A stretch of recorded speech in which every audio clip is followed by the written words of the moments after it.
ఇప్పుడు మీరు వింటున్న కథ పేరు శంఖధ్వని. ఆరావళీ పర్వత ప్రాంతంలో శంఖచూడం అనే అందమైన సంస్థానం ఉండేది. దాన్ని రాజపుత్ర వంశపు రాజులు పాలించేవారు. అక్కడి కోటబురుజు మీద చిన్న శివాలయము, అందులో శివలింగానికి ఎదురుగా ఒక పెద్ద శంఖము ఉండేవి. ఆ శంఖం సంస్థానాధిపతి ఊదితేనే మోగేదని, దానికి వారసులు గాని వారు ఎంత ప్రయత్నించినా దాని నుంచి ఎలాంటి ధ్వని వచ్చేది కాదని ఒక ప్రతీతి ఉండేది.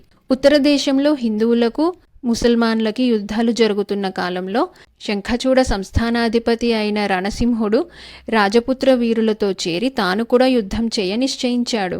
అతను తన తమ్ముడైన కృపాణసింహుణ్ణి కూడా వెంట తీసుకుని బయలుదేరాడు. వారి సైన్యాలు కోటగోడల వెలుపల ప్రయాణానికి సిద్ధంగా ఉన్నాయి.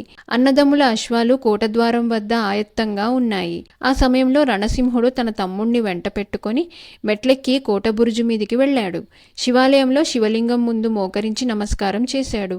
లేచి నిలబడి శంఖాన్ని ఎత్తి పూరించాడు.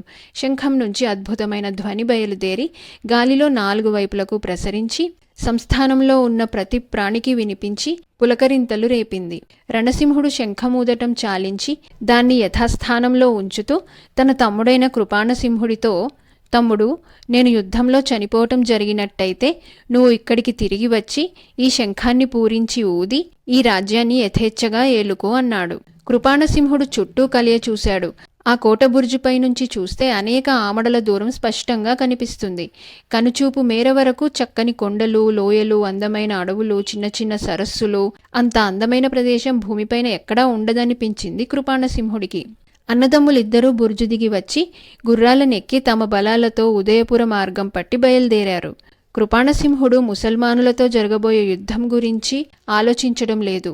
శంఖచూడానికి తానే అధిపతి అయితే ఎంత బాగుంటుందా అని ఆలోచిస్తున్నాడు. అందుకు ఒకటే అడ్డం, తన అన్న ప్రాణం. రణసింహుడు మహాశూరుడు. అతను యుద్ధరంగం నుంచి ప్రాణాలతో పారిపోయి రాడు. ముసల్మాను సేనల బలం జాస్తిగా ఉన్న పక్షంలో అతను చచ్చే మాట నిజం. కానీ కృపాణసింహుడికి తన అన్న చావు రూఢి చేసుకోవాలని ఉన్నది. అతనికి ముసల్మానులతో పోరాడాలని లేదు. అన్న రమ్మంటే విధిలేక బయలుదేరాడు. అన్న ఏ క్షణాన చచ్చిపోతే ఆ క్షణాన తాను తన రాజ్యానికి తిరిగి వచ్చి పట్టం కట్టుకోవచ్చు. తన అన్న చావాలంటే అదొక పెద్ద పని ఏమీ కాదు. ఏ రాత్రిపూటనో తానే చంపేయవచ్చు. కానీ అందువల్ల తాను అనుమానానికి గురి అయి తీరుతాడు. డబ్బు ఆశ చూపితే ఆ పని చేసి పెట్టే హీనులు సామాన్య సైనికులలో ఉండకపోరు. అలాంటి వాళ్లు 3 కృపాణసింహుడికి తన సైనికులలోనే దొరికారు. అతను వాళ్లకు డబ్బిచ్చి తన అన్నను మంచి అవకాశం చూసి చంపమని, అతని శవాన్ని మాయం చెయ్యమని ఆజ్ఞాపించాడు. తర్వాత కొద్ది రోజులకు రాజపుత్ర సేనలు యమునా నదీ ప్రాంతాల శిబిరం వేసి ఉన్న సమయంలో ఒకనాటి రాత్రి హంతకులు కృపాణసింహుడి వద్దకు వచ్చి తమ పని పూర్తి చేశామని చెప్పారు. రాజావారు గుడారంలో నిద్రపోతుండగా ఆయనను పొడిచేసి కళేబరాన్ని తీసుకుపోయి యమునా నదిలో గిరవాటు వేశాం అని వాళ్లు కృపాణసింహుడికి తెలియచేశారు. కృపాణసింహుడు వాళ్లకు మరికొంత డబ్బిచ్చి పంపేశాడు.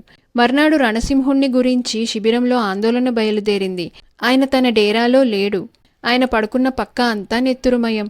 రణసింహుడు హత్య అయినట్టు అందరికీ తెలిసిపోగానే కృపాణసింహుడు చాలా ఆందోళన పడుతున్నట్టు నటిస్తూ సేనాపతుల వద్దకు వెళ్ళి, నేను మా సేనలతో మా సంస్థానానికి తిరిగి వెళ్ళిపోవటానికి అనుమతి ఇవ్వండి, లేకపోతే అరాజక పరిస్థితి ఏర్పడుతుంది అని చెప్పి వారి అనుమతితో తమ సైనికులను వెంట పెట్టుకుని శంఖచూడానికి తిరిగి వచ్చాడు.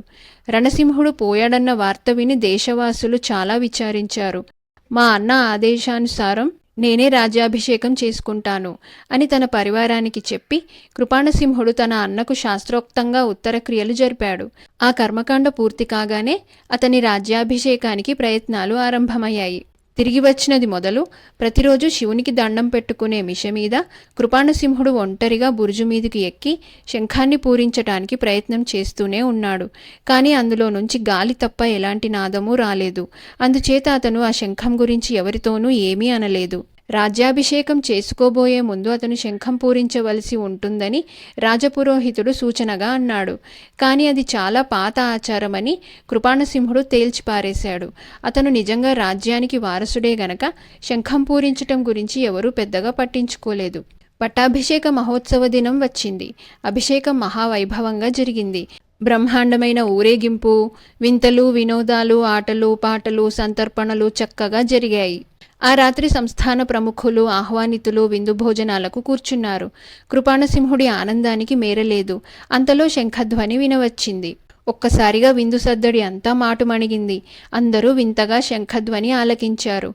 కృపాణసింహుడి శరీరంలోని రక్తం అంతా ఒక్కసారిగా కరుడు కట్టిపోయింది. మహారాజుగారే అన్నారెవరో. ఎవరికీ ఆ విషయం సందేహం కలగలేదు. వాళ్ళు కొత్త రాజును పట్టాభిషేకోత్సవాన్ని మరిచి భోజనాల ముందు నుంచి లేచి బయటికి పరిగెత్తారు. కోటబురుజు మీద నిలబడి శంఖాన్ని తదేకంగా ఊదుతున్న రణసింహుణ్ణి చూసి గుర్తించారు. రణసింహుడు బురుజు నుంచి దిగివచ్చి తన పరివారాన్ని కలుసుకొని, అవును, నేనే, చావలేదు, ఇంకా బతికే ఉన్నాను. నన్ను చంపటానికి ప్రయత్నించిన వాళ్ళు నన్ను నదిలో పారేయటం మేలయ్యింది. నాకు చల్లటి నీటి వల్ల త్వరగా స్పృహ తెలిసింది. సమయానికి కొందరు కోయవాళ్లు నన్ను రక్షించి మూలికలతో చికిత్స చేశారు. హంతకులను కూడా నేను చులకనగానే పట్టుకోగలిగాను. నేను చచ్చాననుకొని ఆ దౌర్భాగ్యులు తాము సంపాదించుకున్న డబ్బుతో విచ్చలవిడిగా జీవించసాగారు. వాళ్ల ముగ్గురిని హతమార్చి పగ తీర్చుకున్నాను అన్నాడు రణసింహుడు. మహారాజా, ఇంత దారుణం చేయించిన వారెవరై ఉంటారు? హంతకులకు డబ్బిచ్చి మిమ్మల్ని హత్య చేయించే సాహసం ఎవరికుంటుందంటారు అని మంత్రులు అడిగారు. రణసింహుడు చుట్టూ కలియచూసి తనను చూడవచ్చిన వారిలో కృపాణసింహుడు లేకపోవటం గమనించి, ఎవరైతేనేం, వాడి పశ్చాత్తాపమే బతికి ఉన్నంతకాలము వాణ్ణి దహించి శిక్షిస్తుంది. వేరే శిక్ష అనవసరం అన్నాడు. అందరూ కలిసి తిరిగి భోజనశాలకు వెళ్లారు. అక్కడ కృపాణసింహుడు లేడు.